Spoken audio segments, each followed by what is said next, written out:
LGBTQ 1 Minute News. Let's queer up entertainment. Billie Eilish's alleged stalker dies in train accident. A man previously accused of stalking singer Billie Eilish has died after being struck by a train in Long Island, New York.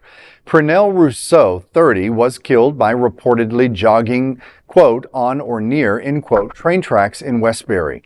Authorities have classified the incident as an accident with no indication of foul play. Rousseau gained attention in May 2020 when Eilish obtained a temporary restraining order after he allegedly appeared uninvited at her Los Angeles home multiple times. Court filings stated that he returned repeatedly and refused to leave and displayed erratic behavior. Well, mental health challenges are real. We see it in every community. This is another perfect example of somebody who's definitely challenged. He clearly was challenged.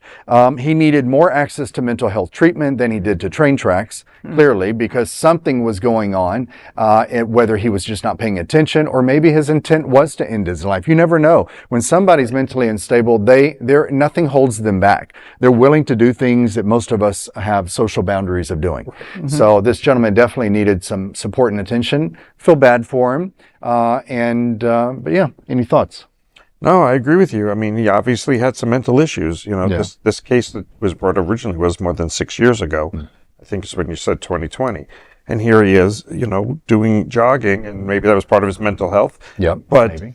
You don't end up on the tracks unless you plan to be on the tracks or someone has pushed you on the tracks. Wow. And they're saying nothing nefarious happened. So you just kind of go, a life lost, and you know, what could we have done differently as a society to prevent that and so many others that happen? So it's a good wake-up call to awareness again. Yeah, why was he not when he was stalking? Why? I'm sure he went to court. I'm sure there was something judicial process. Why didn't he go for mental health?